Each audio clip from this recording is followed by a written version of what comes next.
አሁን በዚህ ሰዓት ይህንን ቪዲዮ የምታየው እህቴ በመስታወት ራስሽን ስትመለከች ምን ይሰማሻል? ለምን እንደዚህ መስላለሁ ብለሽ ታስቢያለሽ አይደል? ጓደኞችሽ ወይንም በአካባቢሽ ያሉ ሌሎች ሴቶች ስታይ እሷ እኮ በተፈጥሮ ቆንጆ ነች እኔ ግን ብለሽ ራስሽን ታጽናኛለሽ። ጄኔቲክ ነው ምን ላድርግ ትያለሽ፣ የቤተሰብ ስጦታ ነው ትያለሽ። ልንገርሽ ይሄ ውሸት ነው። ራስሽን የምትዋሸው ትልቁ ውሸት ነው። ጄኔቲክ አይደለም።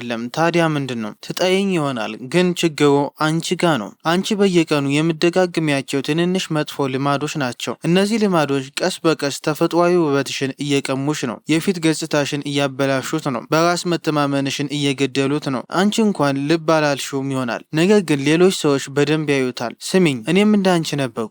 ተፈጥሮ ነው ምንም ማድረግ አልችልም እል ነበር፣ ግን ተሳስቼ ነበር። ሙሉ በሙሉ ስህተት ነበርኩ። ይህንን ሳውቅ ነገሮች ተለወጡ። ቀስ በቀስ መልኬና ወዝ የተመለሰ። በዚህ ቪዲዮ 11 ውበትሽን እያጠፉ ያሉ መጥፎ ልማዶችን አሳይሻለሁ። እያንዳንዳቸው ለምን መጥፎ እንደሆኑና በሴትነትሽና በውበትሽ ላይ ምን ጉዳት እንደሚያደርሱና ከሁሉም በላይ እንዴት እንደምታስተካክያቸው በጥልቀት አሳይሻለሁ። አንደኛ፣ ራስን አስቀያሚ ነኝ ብሎ መጥራት። ይህንን እኔም አድርጌዋለሁ። በመስታወት ውስጥ እያየሁ አይ እኔ ቆንጆ አይደለሁም ተስፋ የለኝም እል ነበር። ታውቂያለሽ ምን እንደሆነ?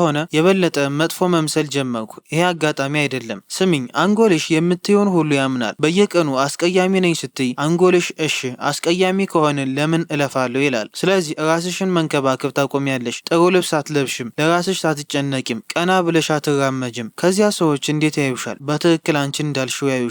ራስን የመጥላት አስተሳሰብ በፊትሽ ላይ ጉልህ ሆኖ ይታያል። ሰዎች ሲያዩሽ በራስ መተማመን የላትም ብለው ያስባሉ።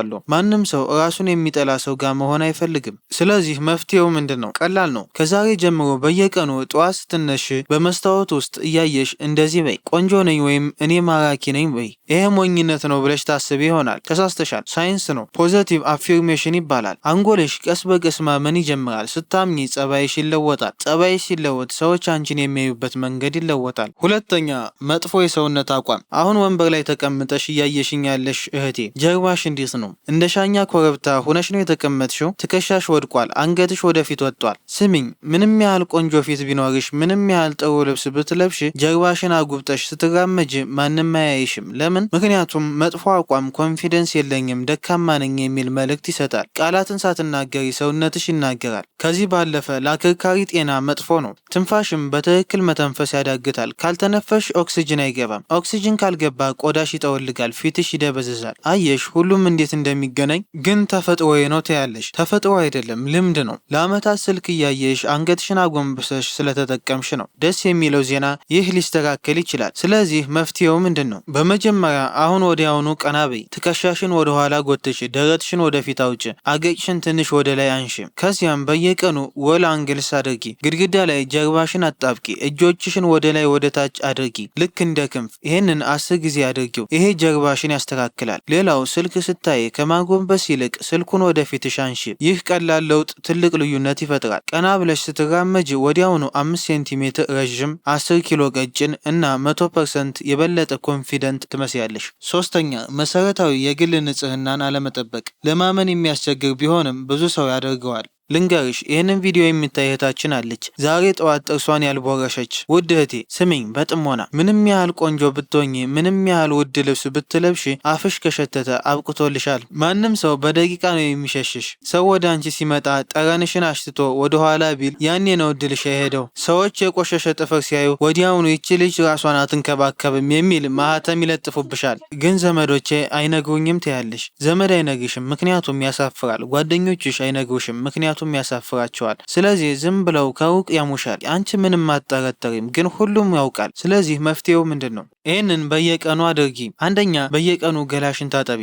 ግን ውሃ የለም ኢትዮጵያ ነው ያለነው ትይ ይሆናል። ቢያንስ አስፈላጊ ቦታዎችን ታጠቢ፣ ብብት፣ እግር፣ ፊት። ሁለተኛ፣ ጥርስሽን ቢያንስ 2 ጊዜ ቦርሽ፣ ጠዋትና ከመተኛትሽ በፊት። ምላስሽንም ጭምር። ምላስ ላይ ባክቴሪያ ይኖራል። ምላስን ማጽዳት 50% የአፍ ጠረንን ይቀንሳል። ሶስተኛ፣ ዶዶራንት ተጠቀሚ፣ ብብት ስር ቢያንስ ጠዋት። አራተኛ፣ ንጹህ ልብስ ልበሽ። በተለይ የውስጥ ልብስ በየቀኑ መቀየር አለብሽ። ይሄ ቀላል ነገር ነው፣ ግን ይህንን ካደረግሽ ከ90% ሰዎች ተለይተሽ ትወጫለሽ።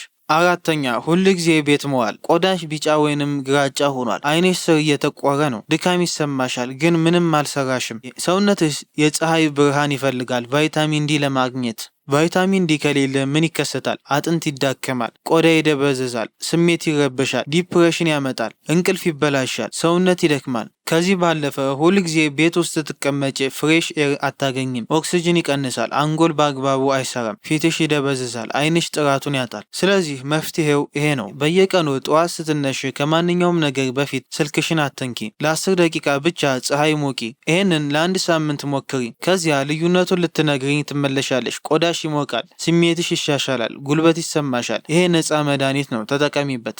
አምስተኛ ፊትን ደጋግሞ መንካት። አሁን ይህን ቪዲዮ ስታይ አገጭሽን፣ ጉንጭሽን፣ ግንባርሽን እየነካሽ ነው። ስንት ሰዎች ይህንን ያደርጋሉ መሰለሽ? 90% ሰው በየሰዓቱ ፊቱን ይነካካል ያለምንም ምክንያት። ታዲያ ችግሩ ምንድን ነው? እጅሽ ላይ ያለው ነገር አስቢ። ቆሻሻ በር ነክተሻል፣ ገንዘብ ነክተሻል፣ ስልክ ነክተሻል፣ ወንበር ነክተሻል፣ ጠረጴዛ ነክተሻል። ባክቴሪያ፣ ቆሻሻ፣ ቅባት ሁሉም እጅሽ ላይ አለ። ከዚያም እጅሽን ፊትሽ ላይ ታደርጊያለሽ። ምን እየሰራሽ እንደሆነ ታውቂያለሽ?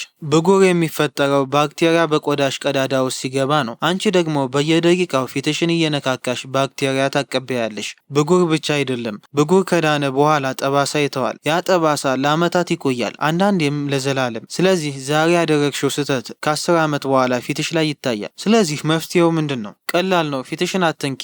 ግን ልማድ ሆኖብኛል ትያለሽ። ልማድ ይቀየራል። እንዴት? በማስተዋል። አንደኛ፣ ፊትሽን እየነካሽ እንደሆነ ስታውቂ ወዲያውኑ አቁሚ። ለራስሽ አሃ እየነካሁ ነበር በይ። ይሄ አእምሮሽን ያለማምደዋል። ሁለተኛ፣ እጆችሽን ኪስ ውስጥ አድርጊ፣ በተለይ ስታስቢ። ሶስተኛ፣ በእጅሽ ላይ የፀጉር ላስቲክ አድርጊ። ልክ ፊትሽን ስትነኪ ላስቲኩን ስበሽ ልቀቂው። ትንሽ ያቃጥላል። ይህ ትንሽ ህመም ለአእምሮሽ ጠንካራ መልእክት ይልካል። አእምሮሽ ፊት መንካት ከህመም ጋር ይገናኛል ብሎ ስለሚመዘግብ ሳታሰቢው የምታደርጊው እንቅስቃሴ እንድታቆሚ ያስገድድሻል። በ2 ሳምንት ውስጥ ብቻ ይህንን መጥፎ ልማድ ይጠፋል። ብጉርሽ ይቀንሳል፣ ፊትሽም ጥርት ይላል። ስድስተኛ፣ ጤናማ ያልሆነ አመጋገብ። ፊትሽ ምን እንደበላሽ ይናገራል። ምግብ ከፊት ጋር ምን አገናኘው ትይ ይሆናል። ሁሉም ነገር ያገናኘዋል። አስቢው፣ ሰውነትሽ ቤት ከሆነ ምግብ የግንባታ ቁሳቁስ ነው። በጥሩ ቁሳቁስ ቤት ብትሰሪ ጠንካራ ቤት ታገኛለሽ። በመጥፎ ቁሳቁስ ብትሰሪ ቤቱ ይፈርሳል። ቆዳሽ፣ ፀጉርሽ፣ ጥፍርሽ ሁሉም ከምትበይው ነው የሚሰራው። ፋስት ፉድ ምግብ ስትበይ ምን ይሆናል? ቅባት ይበዛል። ቆዳ ቅባት ሲበዛበት ብጉር ይመጣል። ስኳር ስትበይ ምን ይሆናል? ኮላጅን ይበላሻል።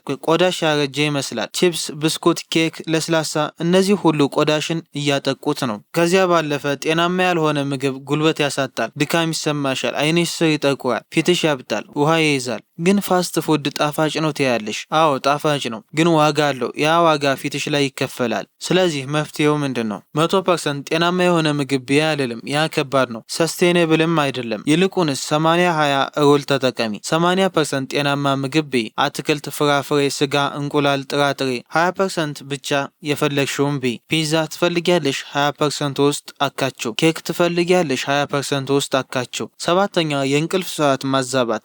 ሰውነትሽ መቼ መተኛት እንዳለበት ያውቃል። ፀሐይ ስትጠልቅ ሜላቶኒን ይወጣል። ይሄ የእንቅልፍ ሆርሞን ነው። ከምሽቱ 3-4 ሰዓት ገደማ መተኛት ትክክል ነው። ያኔ ዲፕ ስሊፕ ታገኛለሽ። ግን ምሽት 6 ሰዓትና 7 ሰዓት ላይ ስተኝ ሰውነትሽ ኮንፊውዝድ ነው። ዲፕ ስሊፕ አታገኝም። ቆዳ አይጠገንም። ስለዚህ ምንም ያህል ብትተኝ ድካም ይሰማሻል። አይንሽ ስር ይጠቁራል። ፊትሽ ያብጣል። ቆዳሽ ይገረጣል። ከእድሜሽ በላይ ያረጀሽ ትመስያለሽ። ግን ምሽት ስራ አለኝ ትያለሽ። ምሽት ስልክ ማየት አለብኝ ትያለሽ። ስልክ ማየት ምርጫ ነው። እንቅልፍ ግን ፍላጎት ነው። ስልክን ስትመርጭ እንቅልፍን መስዋዕት ታደርጊያለሽ። እንቅልፍን መስዋዕት ስታደርጊ ውበትሽ መስዋዕት ይሆናል። ስለዚህ መፍትሄው ምንድን ነው? አንደኛ፣ ቋሚ የመተኛ ሰዓት አዘጋጂ። ሁልጊዜ ምሽት 3 ሰዓት ተኝ። ሁልጊዜም ጠዋት 12 ሰዓት ወይም 11 ሰዓት ተነሺ። ከ7 እስከ 8 ሰዓት ተኝ። ከዚህ ያነሰ በቂ አይደለም። ሁለተኛ፣ ከመተኛትሽ ከ1 ሰዓት በፊት ስልክ አትንኪ። ብሉ ላይት ሜላቶኒን ይገላል። ስልክ ስታይ ሰውነትሽ ገና ቀን ነው ይላል። እንቅልፍ ያዘገያል። ጥሩ እንቅልፍ የውበት ሚስጥር ነው። ሀብታም ሴቶች ውድ ክሬም ይጠቀማሉ ይባላል። ግን እውነተኛው ሚስጥራቸው እንቅልፍ ነው። ነፃ ነው፣ ተጠቀሚበት። 8ኛ፣ ካፌን ማብዛት። ጠዋት ስትነሽ ቡና፣ ከሰዓት ደክሞሽ ቡና፣ ምሽት ስራ ለመስራት ቡና ትጠጫለሽ። ካፌን የምታገኘውን ጉልበት ብድር ነው የሚሰጥሽ። አሁን ወስደሽ በኋላ ትመልሸዋለሽ። ካፌን አዴኖሲስ የሚባለውን ነገር ያስቆመዋል። አዴኖሲስ ደክሞሽ እንደሆነ የሚነግርሽ ነገር ነው። ስለዚህ ካፌን ስትወስጂ ደክሞኛል የሚለው ስሜትን አትሰሚም። ግን ድካሙ አልሄደም፣ ተደብቋል። ከዚያም ካፌን ሲወጣ ድካሙ ሁሉ ባንዴ ይመጣል። ስለዚህ ሌላ ቡና ትጠጫለሽ። በመጨረሻም ያለ ካፌን መንቃት አትችይም። ካፌን ደግሞ እንቅልፍ ይረብሻል። ግን ምሽት ቡና ጠጥቼ እተኛለሁ ትያለሽ። አዎ ትተኛለሽ፣ ግን ዲፕ ስሊፕ አታገኝም። ስለዚህ 8 ሰዓት ተኝተሽ ድካም ይሰማሻል። ሌላው ደግሞ ካፌን ውሃን ከሰውነት ያስወጣል፣ ቆዳሽ ይደርቃል፣ ያጠወልጋል፣ የቆዳ መሸብሸብ ያመጣል። ስለዚህ መፍትሄው ምንድን ነው? አንደኛ በቀን ከ2 ሲኒ ቡና በላይ አትጠጭ። ይህን ገደብ አድርጊው። ሁለተኛ ከቀኑ 8 ሰዓት በኋላ ካፌን አትጠጭ። ካፌን ከ8 እስከ 10 ሰዓት በሰውነት ይቆያል። ከቀኑ 8 ሰዓት ላይ ከጠጣሽ ምሽት እንቅልፍ ላይ ያስቸግርሻል። ሶስተኛ ካፌን ለመቀነስ ከከበደሽ ቀስ በቀስ ቀንሽ። በአንዴ ማቆም ራስ ምታት ያመጣል። በየቀኑ ትንሽ ቀንሽ። ካፌን መጥፎ አይደለም፣ ግን ሲበዛ መጥፎ ነው። ዘጠነኛ ሁልጊዜ በጭንቀት መዋጥ። ስለ ስራ ታስቢያለሽ፣ ስለ ገንዘብ ታስቢያለሽ፣ ስለ ግንኙነት ታስቢያለሽ፣ ስለ ወደፊት ታስቢያለሽ። 24 ሰዓት ትጨነቂያለሽ። ጭንቀት ፊትሽ ላይ ይታያል። ጭንቀት ኮርቲዞል የተባለውን ሆርሞን ያመነጫል። ኮርቲዞል ለአጭር ጊዜ ጠቃሚ ነው። አደጋ ሲመጣ ለመሸሽ ያግዛል። ግን ሁል ጊዜ ኮርቲዞል ካለ ችግር ነው። ኮርቲዞል ኮላጅን ያጠፋል። ኮላጅን ቆዳን ጠንካራና ወጣት የሚያደርግ ነገር ነው። ከሌለ ቆዳ ይጠወልጋል፣ የቆዳ መሸብሸብ ያመጣል። ከዚህ ባለፈ ጭንቀት ፊት ላይ ቴንሽን ይፈጥራል፣ ግንባርሽ ይሸበሸባል። ይህ ኤክስፕሬሽን እየተደጋገመ ፐርማነንት ላይን ይሆናል። ስለዚህ መፍትሄው ምንድን ነው? አንደኛ ብሪዝ ኤክሰርሳይዝ አድርጊ። ይሄ ቀላል ነው። 4 ሰከንድ በአፍንጫሽ አየር ሳቢ፣ 2 ሰከንድ አቆይ፣ 6 ሰከንድ በአፍ ቀስ ብለሽ አስወጭ። ይህንን 5 ጊዜ አድርጊ። ነርቭ ሲስተምን ያረጋጋል፣ ኮርቲዞልን ይቀንሳል። ሁለተኛ ችግሩን ጻፊው። ምን እያሰብኩ ነው ብለሽ ራስሽን ጠይቂ። አብዛኛው ጭንቀት ያልታወቀ ነው፣ ስትጽፊው ያንሳል። ሶስተኛ ልትለውጪው የማትችውን ነገር ታዩ። ከቁጥጥርሽ ውጭ ከሆነ ማሰብ ጊዜ ማባከን ነው። አራተኛ ኤክሰርሳይዝ አድርጊ። የሰውነት እንቅስቃሴ ኮርቲዞልን ይቀንሳል፣ ኢንዶርፊንን ይለቃል፣ ስሜትሽን ያሻሽላል። ጭንቀት ብዙ ችግር ያመጣል፣ ግን እንዴት ምላሽ እንደምትሰጪ ማወቅ ለውጥ ያመጣል። 10ኛ በቂ ውሃ ለመጠጣት። ዛሬ ስንት ውሃ ጠጥተሻል ብዬ ብጠይቅሽ አብዛኛችሁ መልስ የላችሁም። ምክንያቱም ውሃ አትጠጭም። ቡና ትጠጫለሽ፣ ሻይ ትጠጫለሽ፣ ለስላሳ ትጠጫለሽ፣ ጭማቂ ትጠጫለሽ፣ ግን ንጹህ ውሃ አትጠጭም። ስሚኝ፣ ሰውነትሽ 60% ውሃ ነው። ቆዳሽ ውሃ ይፈልጋል። ውሃ ከሌለ ቆዳ ይደርቃል፣ ይገረጣል፣ ይጠወልጋል፣ ሽማግሌ ትመስያለሽ። ውሃ ካጣሽ ቆሻሻ ከሰውነት አይወጣም፣ ይሄ ቆዳ ላይ ይታያል። ውሃ ካጣሽ ደም በአግባቡ አይንቀሳቀስም፣ ኦክሲጅን ወደ ቆዳ አይደርስም፣ ቆዳሽ ይደበዝዛል፣ ግሎ ያጣል። ስለዚህ መፍትሄው ምንድን ነው? አንደኛ በቀን ከ6 እስከ 8 ብርጭቆ ውሃ ጠጭ።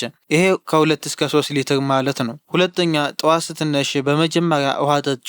ሌሊት ሙሉ ሳትጠጭ ነው ያደርሽው፣ ሰውነትሽ ይደርቃል። ከማንኛውም ነገር በፊት 1 ብርጭቆ ውሃ ጠጭ። ውሃ ነፃ ነው፣ ውሃ ቀላል ነው፣ ግን ውጤቱ ትልቅ ነው። 11ኛ ለሰውነት ቅርጽ የማይመጠን ልብስ መልበስ። ልብስ ውበትን ይደብቃል። የማይመጠን ልብስ ስትለብሽ ውበትሽን ያጠፈዋል። በጣም ሰፊ ልብስ ስትለብሽ እንደ ድንኳን ትመስያለሽ፣ የሰውነትሽ ቅርጽ ይጠፋል። ቀጭን ብትሆኝም ትልቅ ትመስያለሽ። ቆንጆ ብትመሲም ድንኳን መሰልሽ ትባያለሽ። በጣም ጠባብ ልብስ ደግሞ ምቾት የለውም፣ ስትቀመጪ ይቆነጥጣል። ሰው ሲያይሽ ልብሱ አልሆናትም ይላሉ። መፍትሄው አንደኛ የሰውነትሽን ቅርጽ በመስታወት ተወቂ።